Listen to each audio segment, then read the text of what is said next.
실천할 수 있습니다. 공부하는 사실은 하나님과 전혀 뜻이 같으면 많은 사슴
주님께서 역사하시기 원한다고 같이 기도하시기 원합니다. 같이 기도하시겠습니다.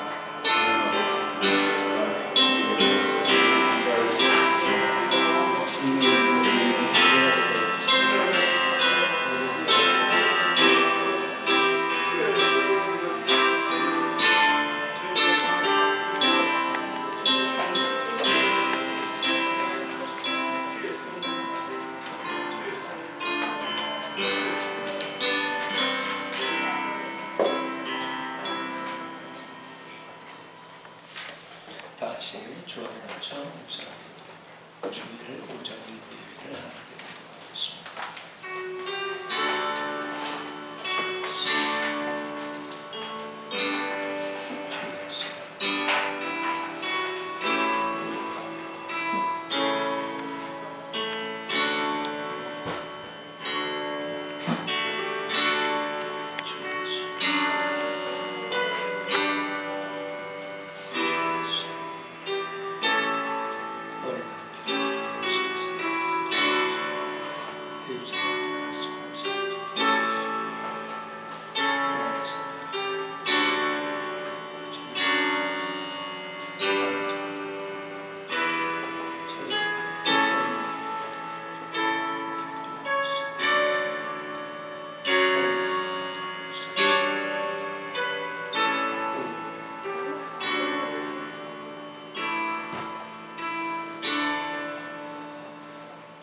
충성되고 죄 있는 종이 되어 주 안에서 그 집 사람들을 맡아 때를 따라 양식을 나눠줄 자가 누구냐.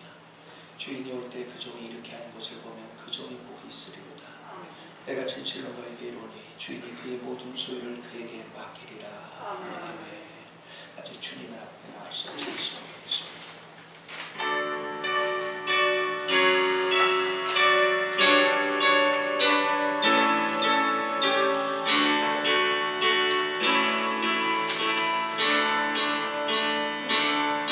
주님 앞에 나와서 예배 드릴 때 나의 무거운 뭐든지 주께서 맡으시네. 찬송이 좋아요. 예배가 좋아요. 주 말씀 앞에서 천지를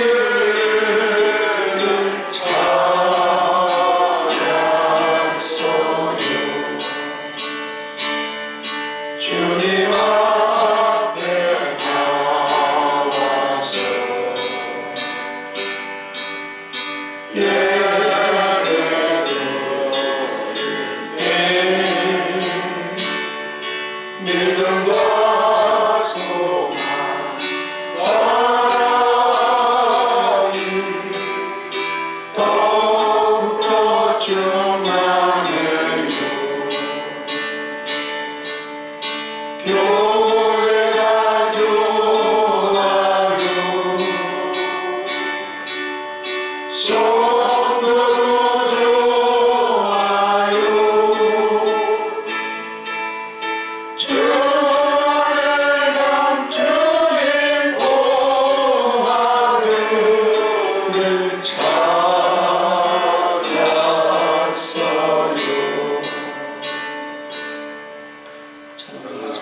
천지를 만드신 하나님 아버지를 내가 감사하며 그의 아들 우리 주 예수 그리스도를 감사하며 이를 성령으로 인도하사 동정명하게 하시고 우리 그들에게 구원을 받으사 십자가에 못 박혀 죽으시고 장사한 지 사흘 만에 죽은 자 가운데서 다시 살아나시며 하늘에 오르사 정하신 하나님 우편에 앉아 계시다가 저리로서 산 자와 죽은 자를 심판하러 오시리라. 성령을 믿사오며 거룩한 공의와 성도가 서로 교통하는 것과 죄를 사하여 주시는 것과 영원히 다시 사는 것과 영원히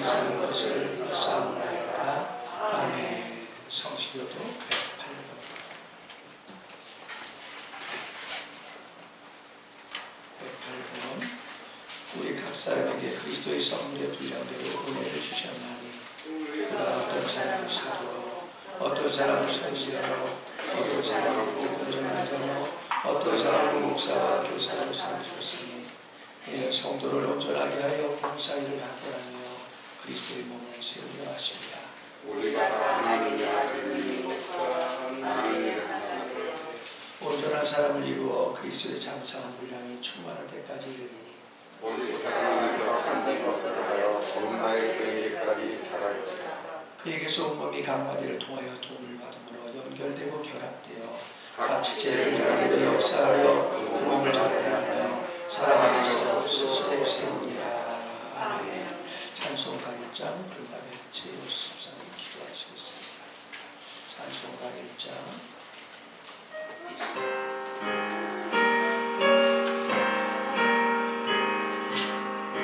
만복의 들어 하나님 온 백성 찬송 드리고 저 전사여 찬송하세 찬송 성부 성자 성령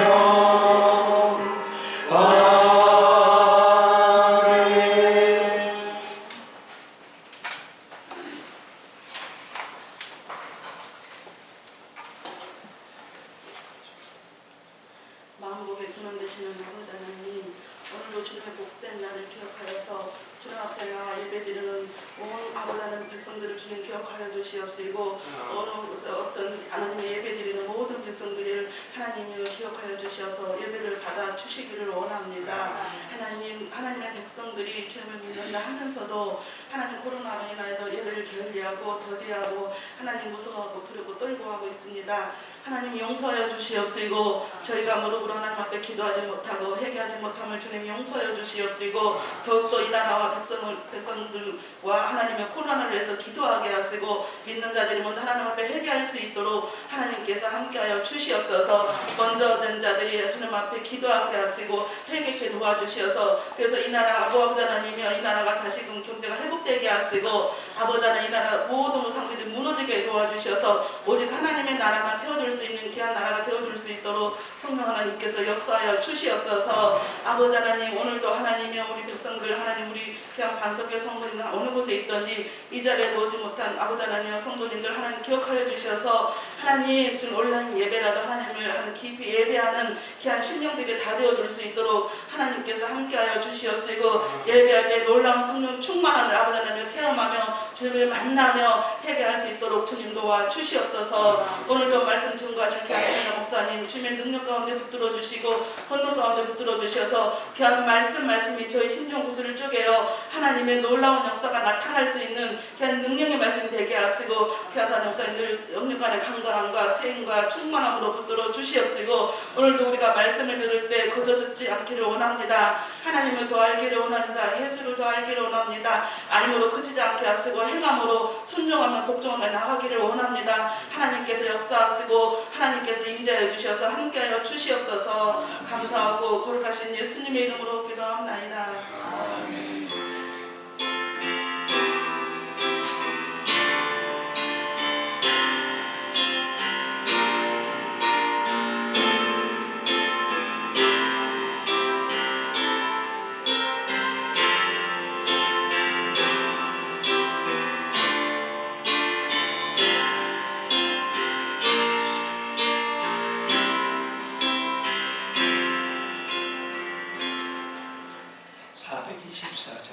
찬송하면서 준비하시기를 바랍니다. 조금 이렇게 양쪽으로 벌려주세요. 떨어져서.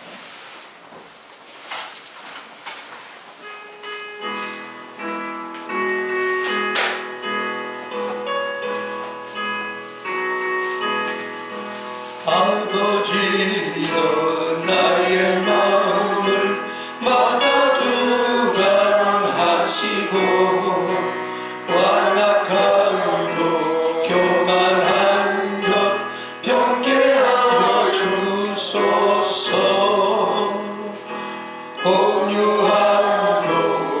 겸손하여 화평하게 하시고 망령되고 악한 일을 물리치게 하소서. 하나님의 은총 속에 나를 보호하시고 주의 사랑 줄이 되어 나를 되어주소. 주의 흘린 피로 죄를 씻어 주시고 성령이여 하늘 길로 나를 인도하소서. 아멘. 온 세계가 코로나 전염병으로 두려워하고 또 수없는 사람들이 병들어가고 죽어가므로 모두 두려움에 사로잡혀서 하나님을 믿는 하나님의 백성들조차 하나님을 두려워하는 것이 아니라 세상 사람을 두려워하고 질병을 두려워하고 또 의사들의 말을 따라서 하나님 모든 예배들은 점점 무너져가고 하나님의 이름을 망령되이 일컫는 이때에 하나님 특별히 구별 지어 주셔서 저희를 성전에 모여 하나님 앞에 예배드릴 수 있도록 인도하신 에베네셀의 하나님을 찬양하고 경배하고 의지하고 사랑합니다. 주를 의지하는 자 부끄러움 당하지 아니함을 저들이 경험하게 하소서.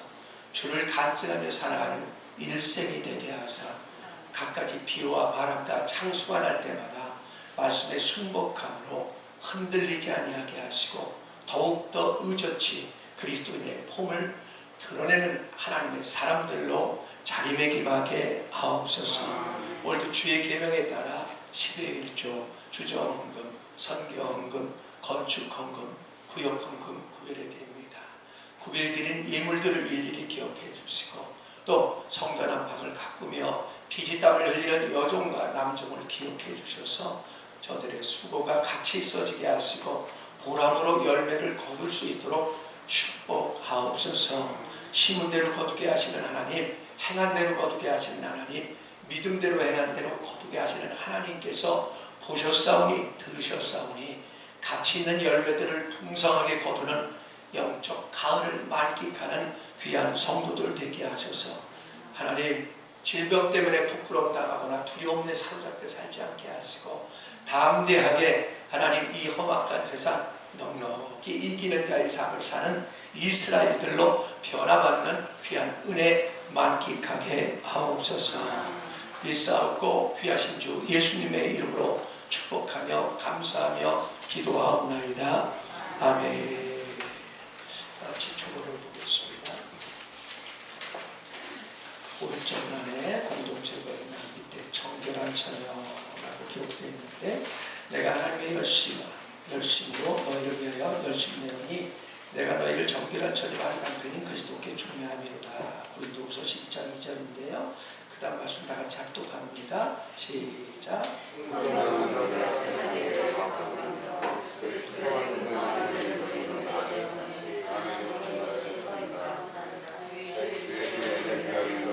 우리가 처녀의 힘을 말해줍니다. 오늘 우리는 하나님 앞에서 그리스도를 향하는 진실하고 깨끗한 사랑에서 떠나지 않았는가를 살펴보아야 합니다. 우리는 주여 저는 당신의 것입니다. 저의 몸과 마음을 깨끗하게 지켜주시고 나의 생각과 모든 것이 깨끗하도록 지켜주옵소서라고 기도해야 합니다. 아가서는 말한 것과 같이 나의 누이 나의 신부는 작은 동산이요 덮으는 물이요 봄한 세미로구나. 여기서 무엇 때문에 계속 잠근이나 덮은이나 봄한이라는 말을 사용했을까요? 나의 동산에는 어느 누구도 들어갈 수 없고 오직 사랑하는 자에게만 열려있기 때문입니다. 나의 우물과 나의 새는 모두 그분을 위하여 남겨둔 것입니다. 우리 날이 갈수록 이러한 태도를 가져야 합니다. 결과서 우리는 하나님 앞에 정결한 처녀라는 거예요. 세상 것들에 여러분이 바로 침투되면 여러분 타락한 것이에요. 그러면 하나님 눈치를 보는 게 아니라 세상 사람 눈치 보게 되고 또 세상 눈치 보게 되고 그거와 야합하게 됩니다. 그런 만큼 여러분 부끄러움이 떠나지 않아요. 질병이 떠나지 않습니다. 그래서 여러분이 정결한 그분의 힘으로 준비되고 단장되는 것이 바로 신앙생활이라는 걸 여러분 아셔야 돼요. 그때 결혼식 하잖아요. 결혼식 할 때 하얀 드레스를 입잖아요. 그게 뭐냐면 바로 하나님 앞에도 의롭고 사람 앞에도 의로운 삶을 사는 걸 가르치거든요. 그런 은혜가 여러분이 있어지기 바랍니다. 교회 소식을 보겠습니다. 1번, 2번, 3번 여러분 읽어보시고요. 4번 보면 다시 코로나 전염병이 창궐해서 사람들이 두려움에 사로잡혀 어찌할 걸 몰라. 사실 그런 거거든요. 주님께서 마태복음 10장에 보면 그런 말씀이 있어요. 너희가 사람 앞에서 나를 시인하면 나도 아버지 앞에서 시인할 것이요 너희가 사람 앞에서 나를 부인하면 아버지 앞에서 내가 너희를 부인하리라. 이런 말씀이 있어요. 여러분 세상에서 하나님의 사람으로 시인하고 살지 않으면 그냥 마귀에게 넘겨주겠다. 그러면 부끄러움과 수치가 떠나지 않고 고난과 역경이 떠나지 않습니다. 네, 이렇게 예배 나오는 것도 뭐냐면 하나님 앞에 시인하는 것이고 사람 앞에 시인해서 내가 하나님의 사람입니다 라고 고백할 때 주님께서 바로 책임져 주시는 줄로 믿으시기를 바랍니다. 자, 모든 것을 생략하고요. 오늘 말씀 보겠습니다. 마태복음 21장 23절부터 32절을 읽어주세요. 마태복음 21장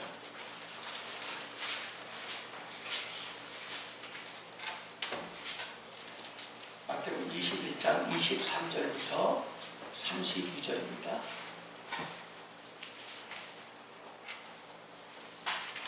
같이 21장 23절부터 시작.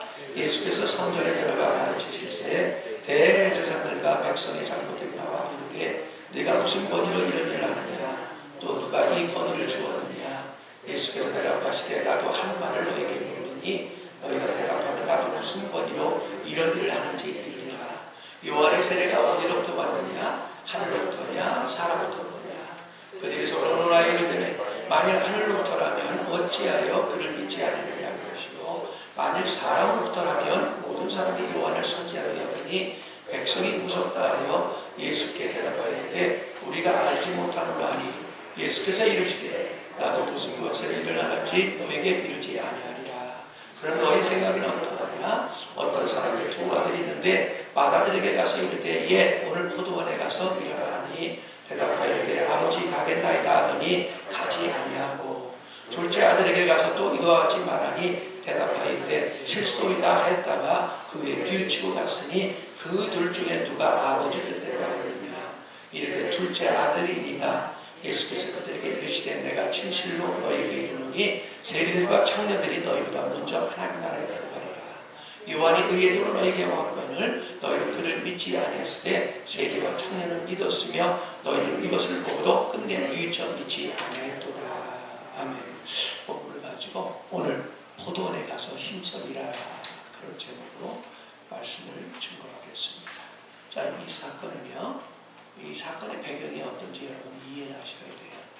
이 사건은 바로 앞에 예수님이 성전에 들어가시자마자 바로 성전에서 바로 돈을 바꿔주는 환전상을 들러버리고 그 다음에 각종 가축들을 다 내몰고 상인들을 내몰았습니다.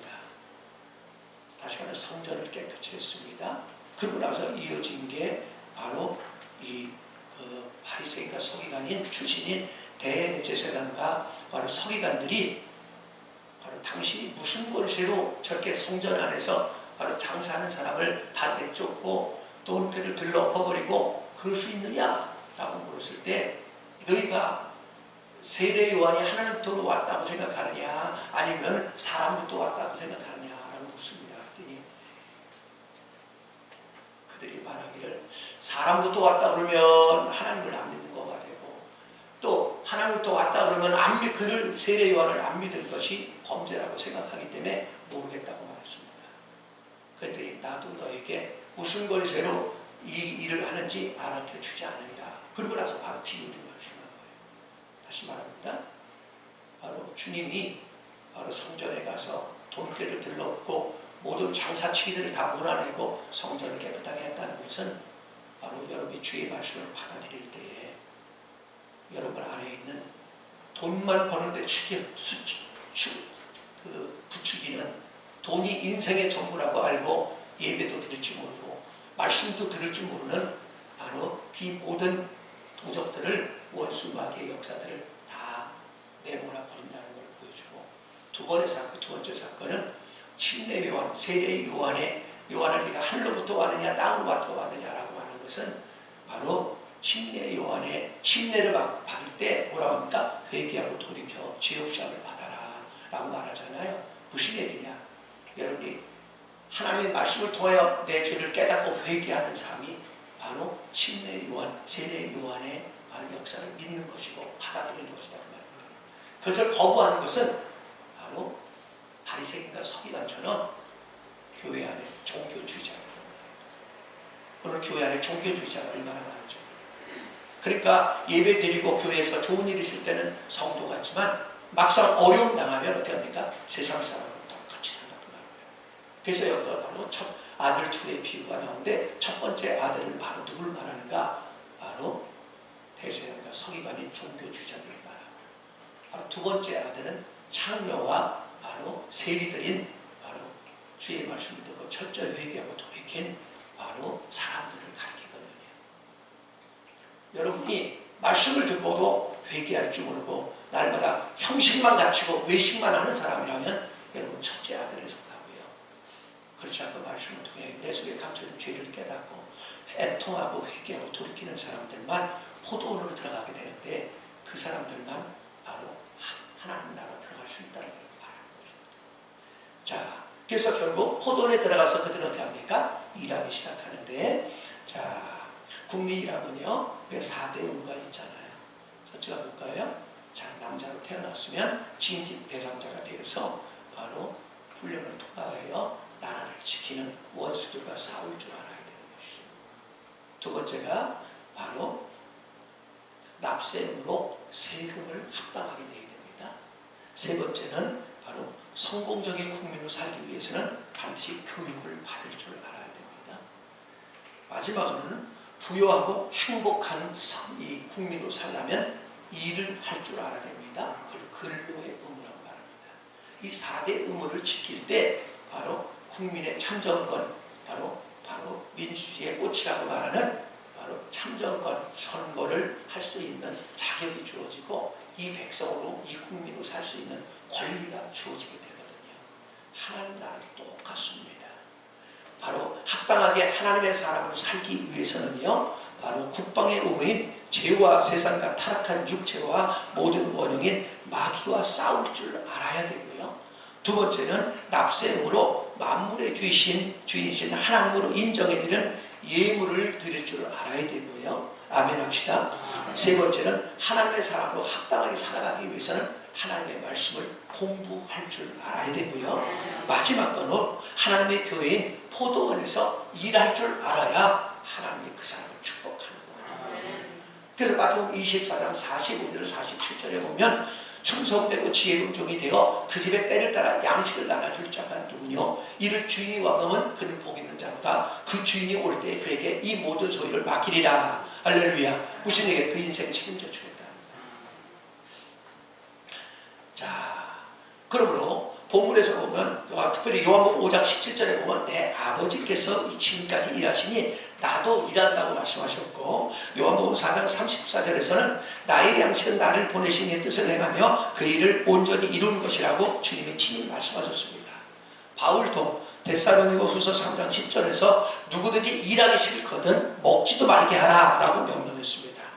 그러므로 오늘 본문을 통해 포도원에서 힘써 일하는 제목으로 말씀을 드릴 때에 하나님께서 여러분에게 은혜 베풀어 주시기를 원합니다. 만약에 우리가 주께서 제자들에게 말씀하신 대로 여러분이 포도원인 하나님의 교회에서 그분이 가르쳐주신 하나님의 방법대로 충성되고 지혜로운 종이 되어 성실하게 일한다면 반석 위에 지은 사람과 같아서 축복의 사람으로 살아가겠지만, 만약에 여러분이 말씀을 듣고도 실천하지 않는다면 모래 위에 집을 세운 사람 같아서 비바람과 창수가 날 때 그동안의 수고들이 물거품인 것을 깨닫게 될 것입니다. 야고보서 2장 17절에서 사도 야고보는 이렇게 말합니다. 이와 같이 행함이 없는 믿음은 그 자체가 죽은 것이다.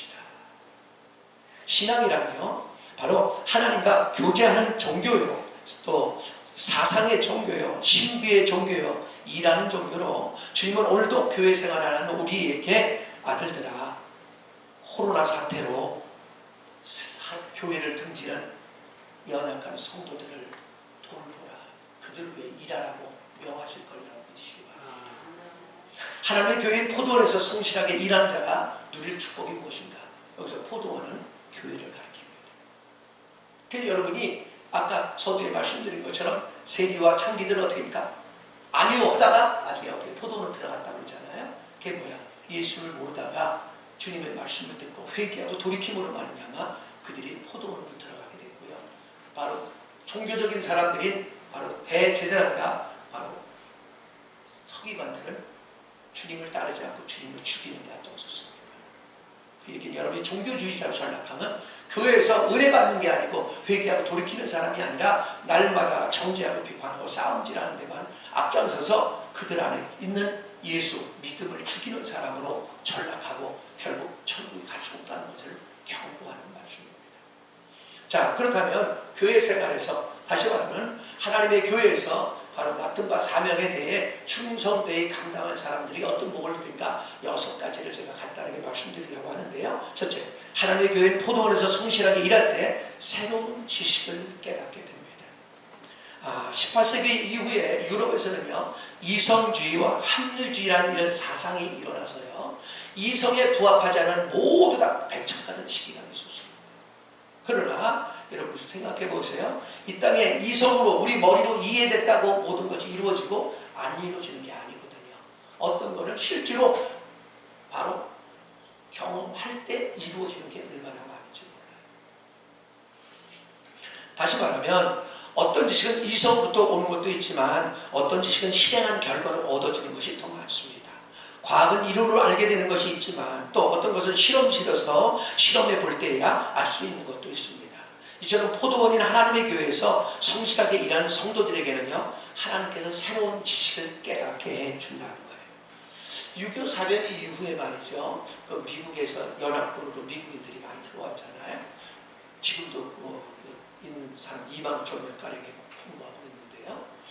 전쟁이 끝나고 나서 미군이 어떤 미국 사람이 저 전라도 어디 시골을 지나가게 됐어요. 차를 끌고 지나가다 보니까 어떤 여인네가 옷을 입고 광주리에다가 그렇게 익은 과일들을 이고 가는 거예요.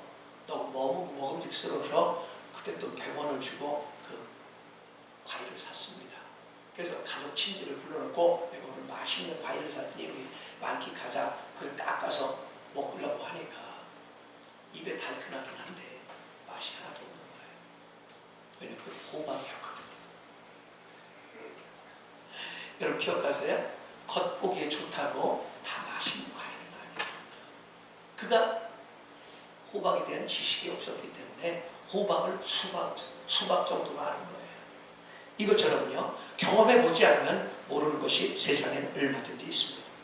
일본이 대동아전쟁을 일으켰을 때요, 그 동조라는 사람이 바로 자기 지식으로 계산해보니까 얼마든지 전쟁을 일으키면 바로 이길 거라고 착각했습니다.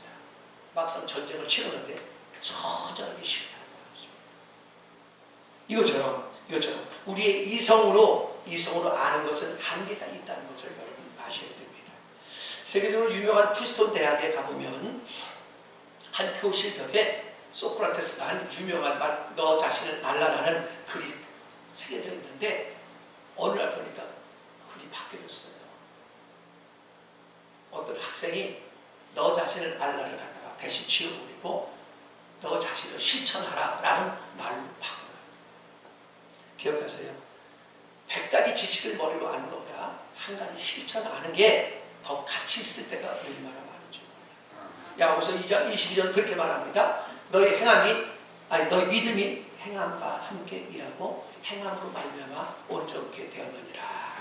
믿어지길 바랍니다. 오늘날 교회 성도들이 대부분 말을 많이 듣긴 했습니다. 지식은 많이 알아요. 그래서 뭐라고 말하면 나도 알아요 이렇게 말합니다. 근데 무능력합니다. 자기 하나 다스리지 못합니다. 왜 그럴까요? 기도하는 거 알아요.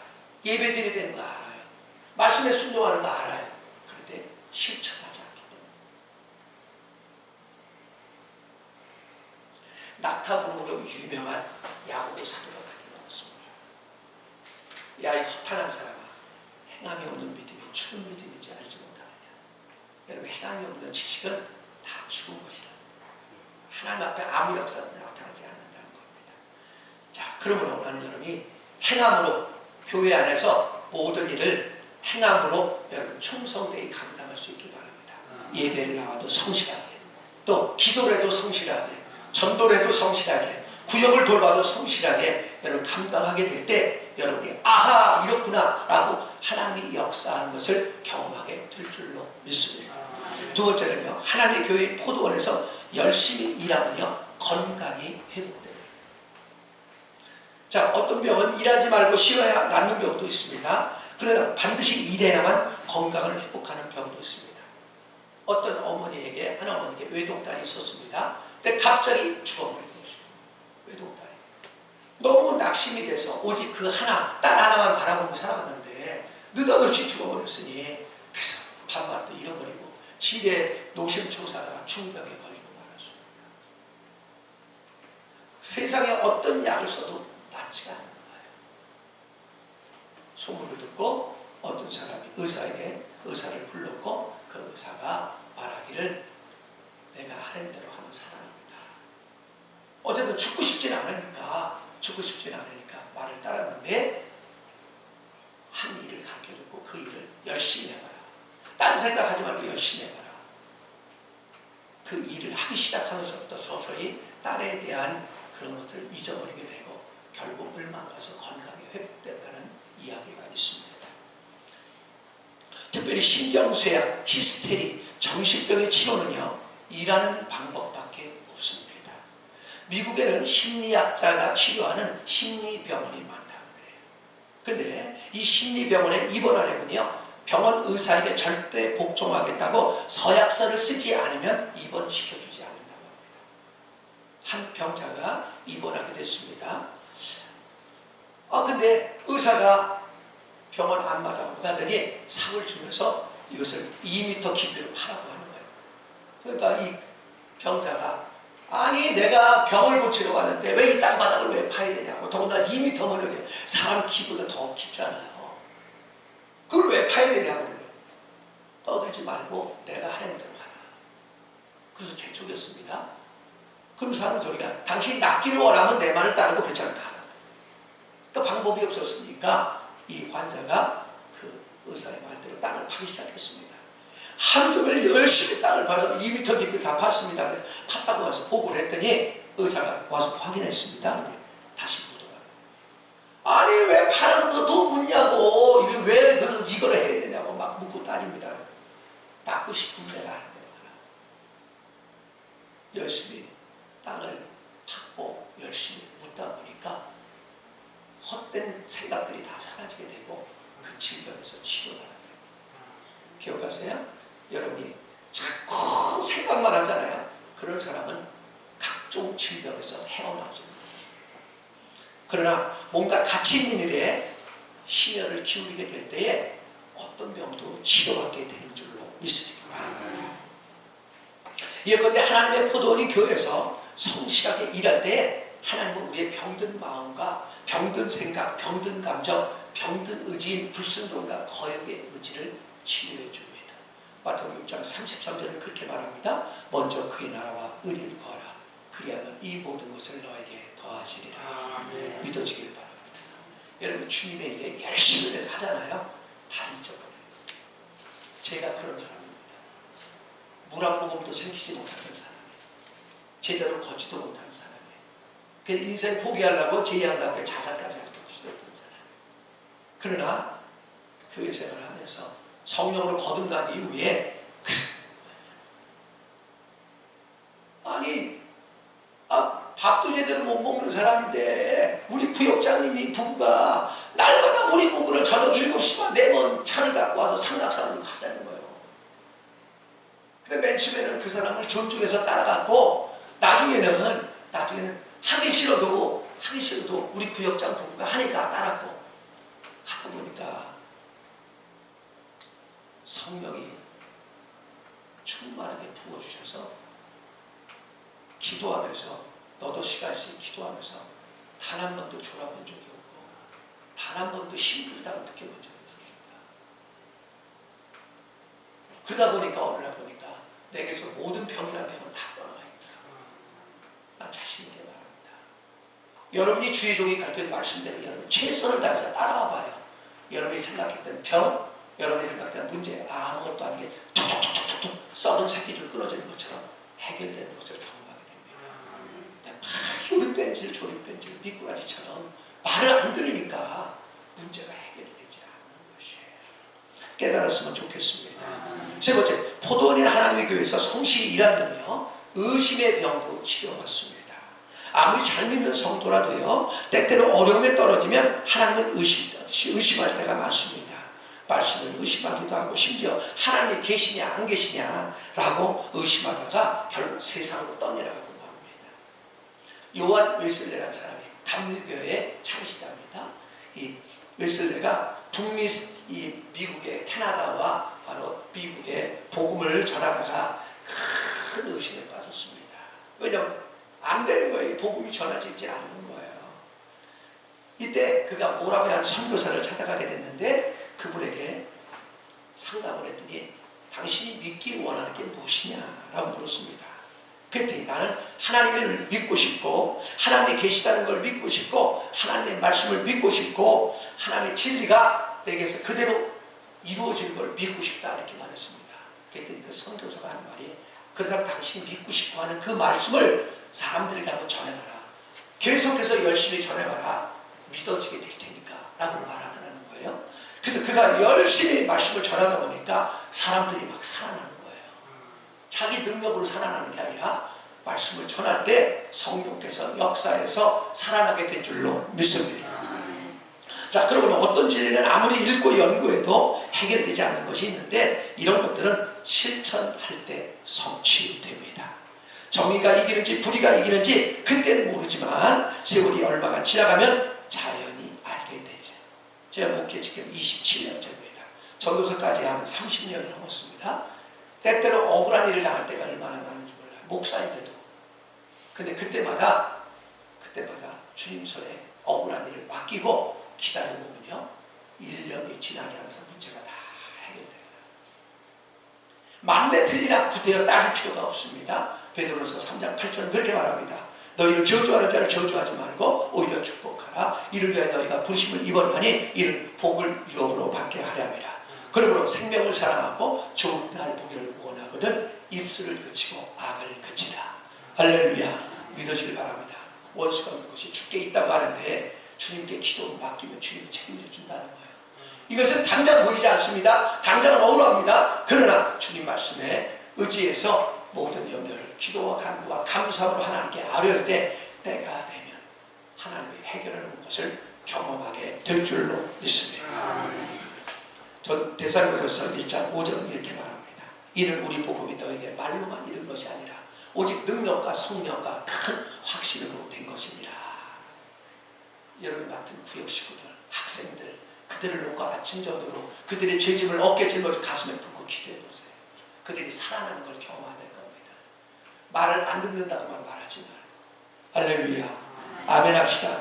네 번째, 포도원인 하나님의 교회에서 성실하게 일하느냐 행복이 찾아옵니다. 행복이란 대부분 돈이 많아서 일하지 않고 놀면서 풍족히 먹고 사는 것으로 착각하지만 영어 성경에 보면 행복은 해피라는 말입니다. 해피는 기쁨이라는 뜻이거든요.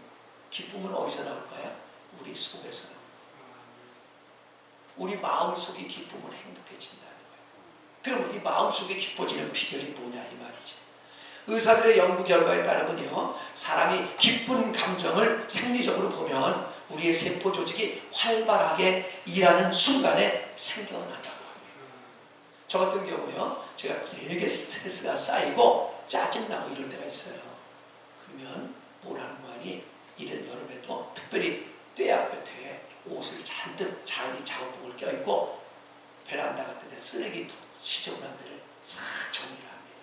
그럼 땀이 비 오듯 쏟아집니다. 그 다음에 샤워를 하잖아요. 날아갈 것 같아요. 아멘 합시다.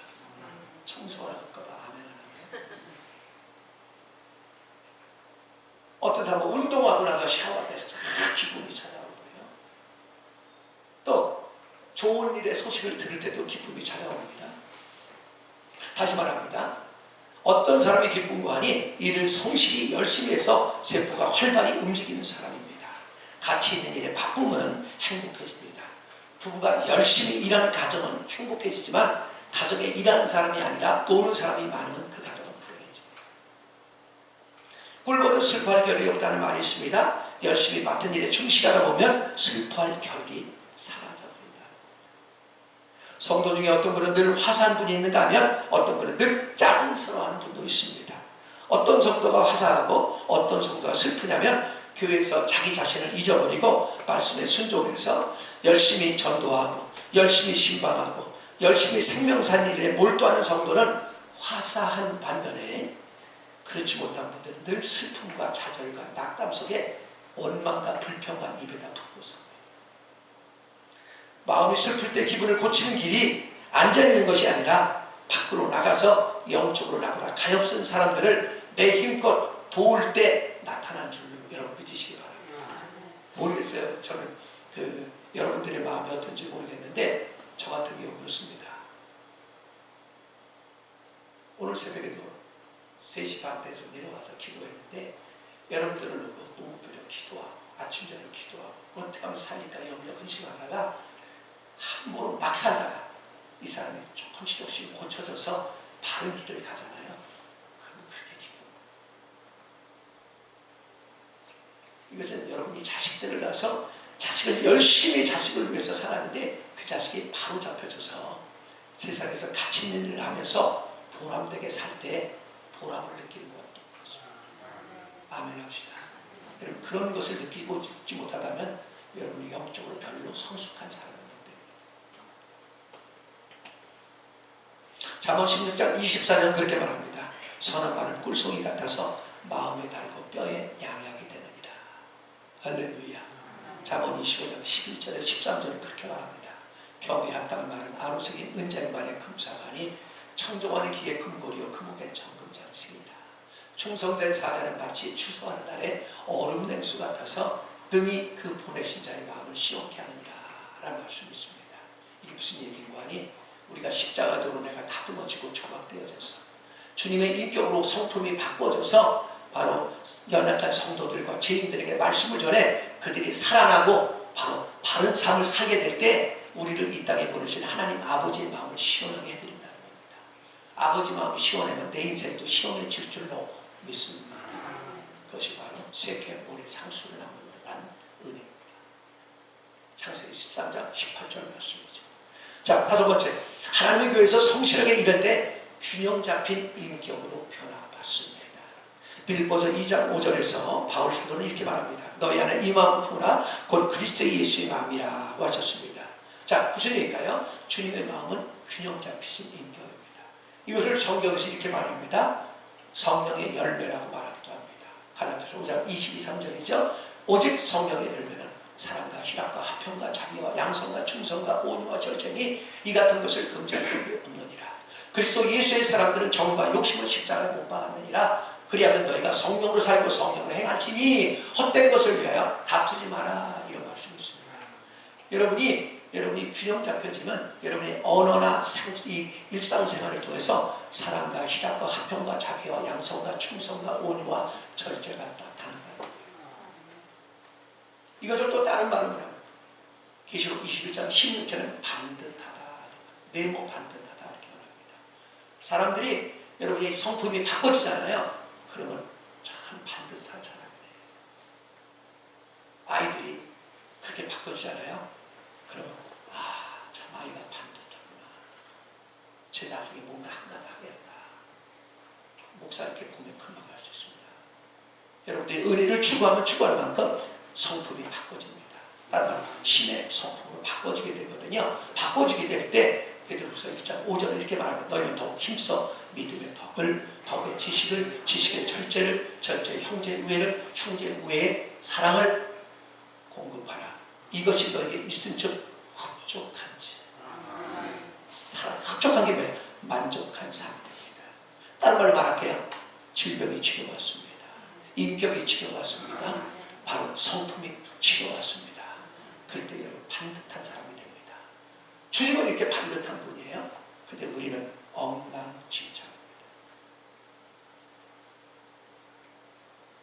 그런데 인격이란 어려서부터 하나님의 은혜를 성실하게 누릴 때 터가 닦아지고 기둥이 세워지고 석가를 얹어 집을 건축하듯이 오랜 시간에 걸쳐서 하나님의 은혜로 점진적으로 만들어져 가는 거예요. 결국 인격이 하나쯤에 만들어지는 게 아니에요. 제가 어렸을 때 그 일산에는 참 눈이 많이 왔어요. 제가 물론 어렸으니까 그런지 모르지만 제가 이렇게 미끄러져서 넘어지잖아요. 그 눈이 얼마나 많지? 눈이 여기까지 찼어요. 그러면 소나무 가재기가 막 찢어지고 찢었어요. 그러면 눈이 보편적으로 1m 이상 오는 게 보통이었습니다. 그러면 학교 못 간다고요. 시장에도 못 가, 어디도 못 갑니다.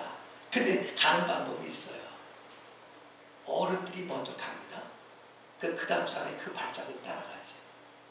그 다음 사람은 또 그 발자취를 따라갑니다. 다시 말할게요. 우리가 좋은 행실을 반복할 때 우리에게 좋은 습관을 붙잡게 하고 그것이 곧 성품으로 바꿔지는데 그것을 인격이라고 말합니다. 여러분 인격이 바로 서지 못하면 사람들과 관계가 나한테 좋은 감정으로 왔다가 다 상처받고 돌아오죠. 그러면 관계가 나빠지게 되고요. 그 사람은 성공할 길이 없습니다. 왜냐하면 성공은 내 혼자 되는 게 아니라 사람들이 도와주는 겁니다. 그래서 히브리서 12장 14절에 주님이 이렇게 말씀합니다. 모든 사람과 더불어 화평함과 거룩함을 쫓아라. 이를 지나는 자는 주를 볼 자가 없느니라. 주님의 역사가 되는 거예요. 그러니까 내가 잘난 사람은 항상 다투게 되거든요. 항상 내 주장을 하고 고집을 피우기 때문에 사람들과 관계가 다 무너진다 그 말입니다. 그런 사람은 성공의 기회가 없습니다. 그러나 여러분이 사람들의 관계를 통해서 나를 자꾸 다듬어가면 다시 말하면 교회에서 구역을 맡거나 학생들을 맡거나 그들을 위해서 키우려면 그들을 살리려면 어떻게 돼요?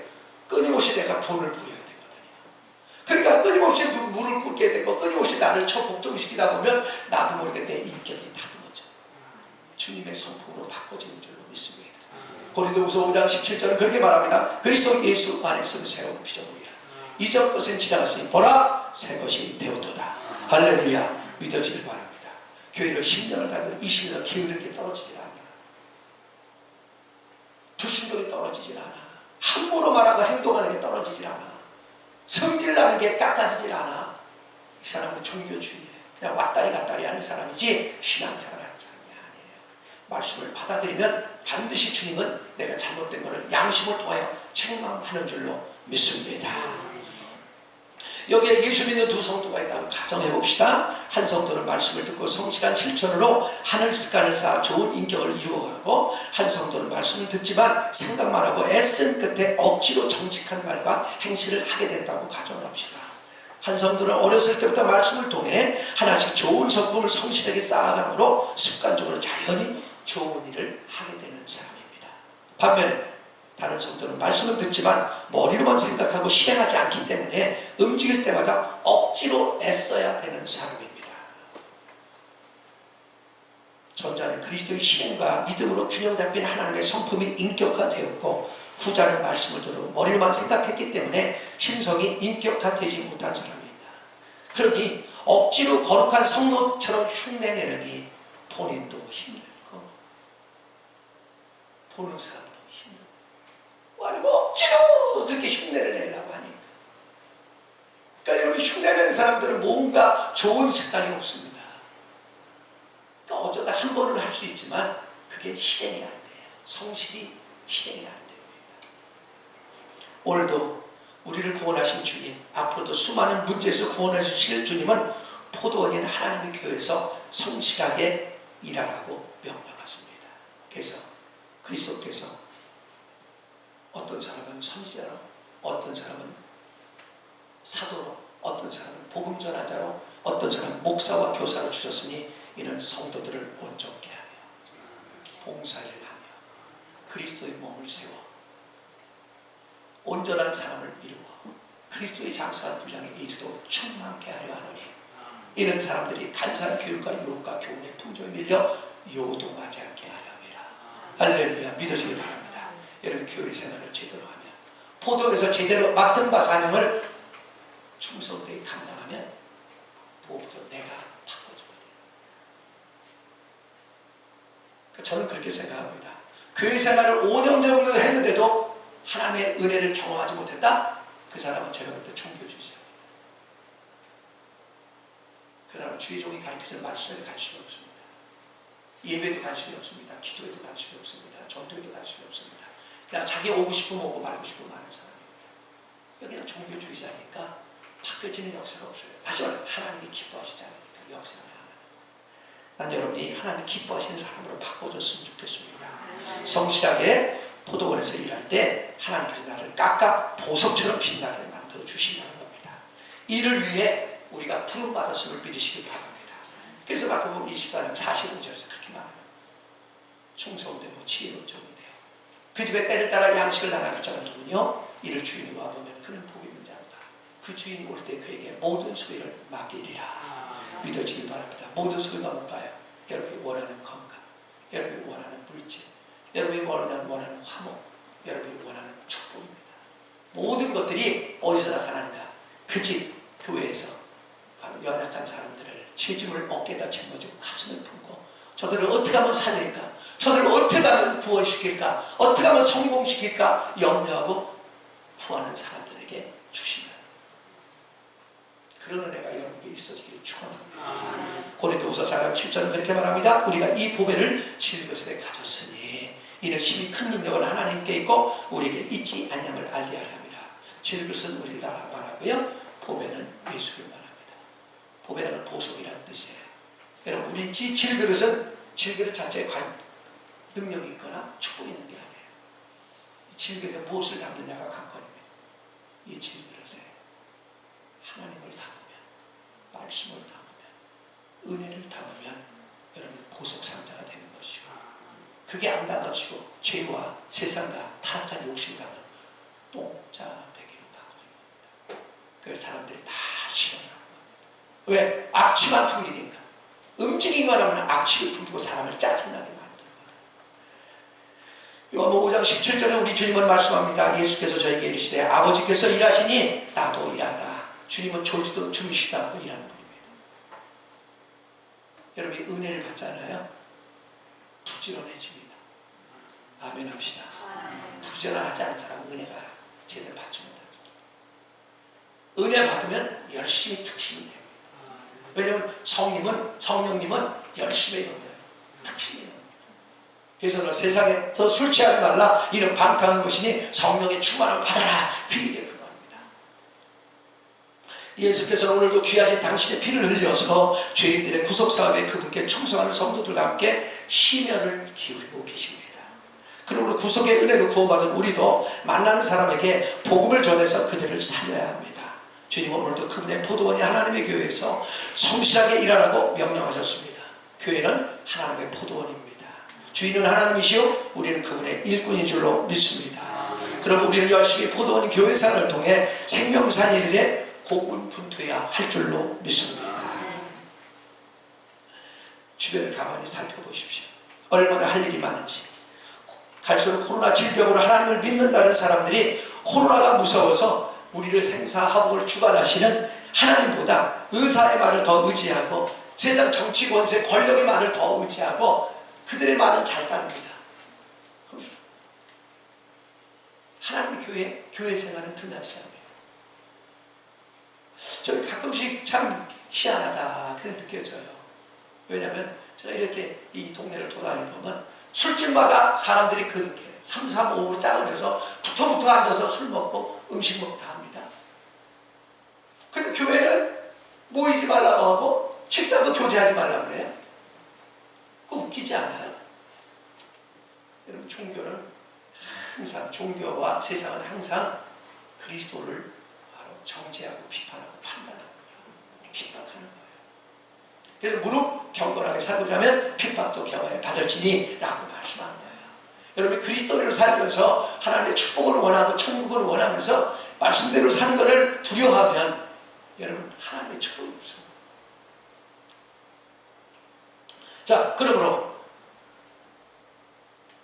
내 주변에 잃어버린 양들과 방황하는 죄인들을 우리가 언제까지 구경만 하시렵니까? 가정에서, 직장에서, 각자 살아가는 동네에서 여러분 진짜 여러분 영혼을 살기 원하거든 그들을 위해 중보 기도부터 시작합시다. 기도는 모든 일의 첫 출발입니다. 자, 마지막으로 포도원이 교회에서 성실하게 일할 때 감당할 능력도 주십니다. 자, 이 말씀을 다 같이 찾겠습니다. 마태복음 28장 18절에서 20절입니다.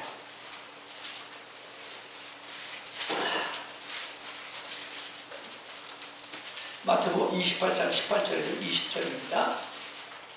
다 같이 합독합니다. 시작. 예수께서 나와 일러 가라사대 하늘과 땅의 모든 것을 내게 주셨으니 그러므로 너희는 가서 모든 족속으로 제자를 삼아 아버지와 아들과 성령의 이름으로 세례를 주고 내가 너희에게 분부한 모든 것을 감춰 지키게 하리라. 볼지어다 내가 세상 끝날까지 너희와 항상 함께 있으리라 하시니라. 아멘. 무슨 얘기일까요? 우리만 번역해 드릴게요. 주님의 말씀대로 내 주변에 지옥으로 떨어져가는 죄인들과 연약한 성도들에게 주님께서 명령하신 말씀을 가르쳐 지킬 때 고군분투하게 될 때에 바로 감당할 능력을 우리 주님이 함께 해주겠다는 임마누엘 축복입니다. 제가 어저께 한번 인터넷을 쳐봤어요. 현재까지 이 코로나 때문에 전 세계가 난리잖아요. 근데 우리나라만 봤습니다. 제가 코로나 이 전염병으로 바로 오늘까지 어저께까지 확진자가 2842명입니다. 2842명이에요. 근데 검사 진행하는 사람 중이 52,266명이었습니다. 완치자가 15,783명이었습니다. 사망자가 331명입니다. 우리나라 2018년도 보건사회복지부의 바로 보고서에 의하면 독감으로 죽은 사람이 720명 1년에. 근데 지금 거의 1년이 다 되고 321명이 죽은 거예요. 근데 거의 다 보면 70세 이상이에요. 전 세계에서 떠들고 매스컴 통해 떠들고 과대 포장해서 우리는 너무 놀래버린 거예요. 그 얘기만 계속 했다니까. 근데 독감으로 죽은 사람이 1년에 720명밖에 안 된다니까요. 우리끼리 얘기해봐요. 우리 주변에 코로나 걸려서 죽은 사람 있어요? 하나도 없잖아요. 근데 의사 말만 듣고 이 매스컴 말만 듣고 우리는 어떻게 합니까? 예배도 드릴 줄 모르고 기도도 할 줄 모르고 전부 그러면서 직장에 가서 다 일을 한다니까요. 예? 아니 친구들과 밥은 다 먹고 술은 다 먹는다니까요. 여러분 이게 얼마나 거짓인지 몰라요. 여러분 속습니다. 지금 속고 있는 것이에요. 전 자신 있게 얘기합니다. 하나님의 포도원인 교회 안에서 연약한 성도들을 또 죄인들을 위해 눈물 뿌려 기도하고 그들의 죄짐을 어깨에 짊어지고 가슴에 품고 아침 저녁으로 기도하면 어떻게 하면 그 사람을 살릴까 고군분투한다면 여러분 코로나가 우리의 상관없습니다. 아멘 한 분에게만 그런 은혜가 있길 바랍니다. 아멘 합시다. 여러분 뭐 잘하고 놀란 것을 소뚜껑 보고 놀란다고 지금 매스컴에 지금 어떤 면에서 속고 있는 거예요. 감기 환자라니까요. 감기 환자. 여러분 우리가 지킬 건 지켜야 됩니다. 뭐 마스크도 하고 뭐 거리 두기도 하고 뭐 할 거 다 해야 돼요. 손발 잘 씻고. 그러나 우리가 더 두려워할 것은 우리를 지으신 하나님이 시퍼런 눈으로 지켜보고 계시다. 우리를 구원하시고 우리를 천국까지 인도하시고 장차 우리 앞으로 인생의 모든 전반적인 문제를 해결해 주실 분이 지켜보고 계시다. 자, 그 소절만 읽고 끝냅니다. 베드로전서 3장 10절에서 12절입니다. 베드로전서.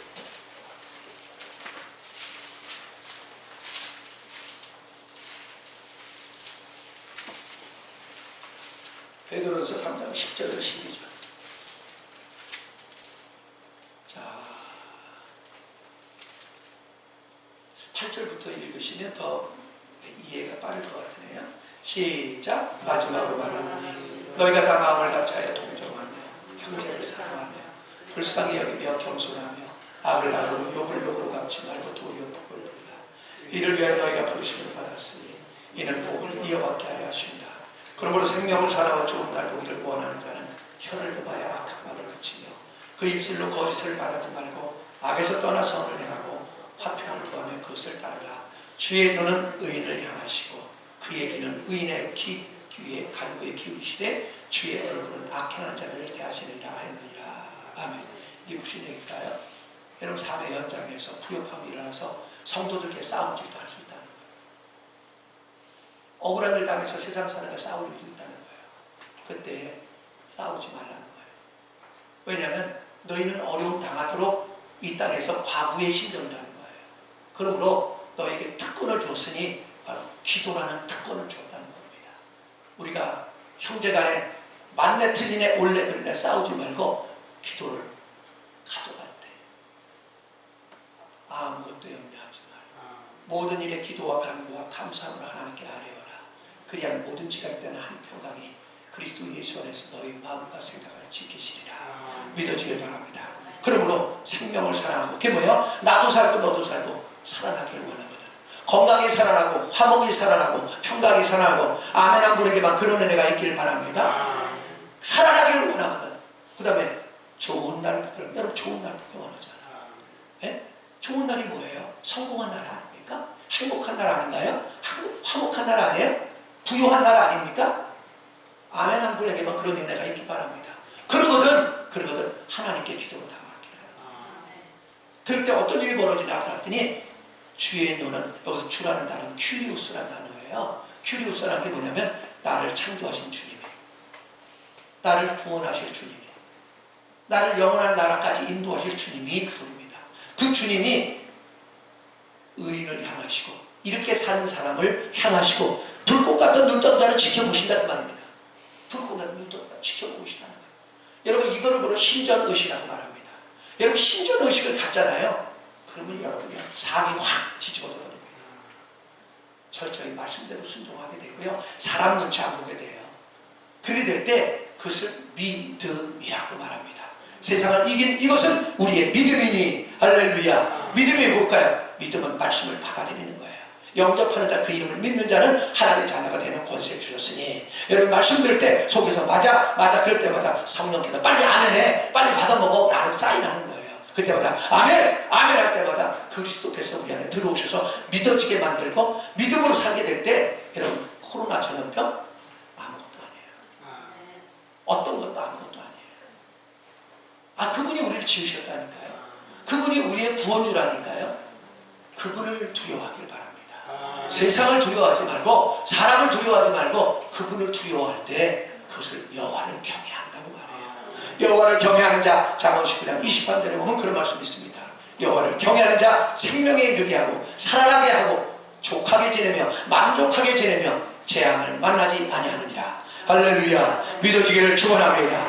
그래서 여러분이 이럴수록 코로나 때가 있을수록 하나님 앞에 예배하는 삶을 성실히 지키고 기도하는 삶을 성실히 지키고 아멘할 때까지 할 테니까 그토록 맡겨진 양떼를 위하여 눈물 뿌려 조성으로 기도하고 그들을 신방하고 생명사는 데 앞장선다면 결코 부끄러움과 수치를 당하지 아니하고 넉넉히 승리하는 삶을 살게 될 줄로 믿습니다. 기도하겠습니다. 거룩하신 아버지, 귀 있는 분들 되게 하옵소서. 저들의 귀를 열어 학자들의 귀가 되게 하사 거역하지 아니하고 뒤로 물러서지 아니하고 나를 치는 자에게 등을 내어 맡기고 나의 숨을 뽑는 자에게 뺨을 내어 맡기며 모욕같이 맺는 자들에게 얼굴을 당하지 아니하므로 여호와께서 저희를 도우사 얼굴을 부시돌같이 붓게 하사 부끄러움 당하지 않는 한 주가 되게 하옵소서. 주 예수님의 이름으로 축복하며 감사하며 기도하옵나이다. 아멘. 다같이 일어서서 공동체 고백이 있습니다. 우측 축복 우측에 공동체 고백을 함께 고백하겠습니다. 우리는 세상으로부터 부름받은 하나님의 백성입니다. 또한 세상으로 보냄받은 그리스도의 제자입니다. 하나님을 기쁘게 찬양하는 예배자가 됩시다. 한몸된 교제를 나누는 건강한 지체가 됩시다. 아낌없이 사랑을 실천하는 봉사자가 됩시다. 배움을 통해 그리스도를 본받는 성숙한 성도가 됩시다. 그리하여 우리 모두 하나님을 영화롭게 하는 성령 충만한 공동체가 됩시다. 아멘. 202장 찬송하고 축도를 마치겠습니다.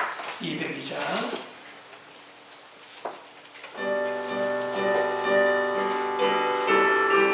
가사를 음미하며 기도하면서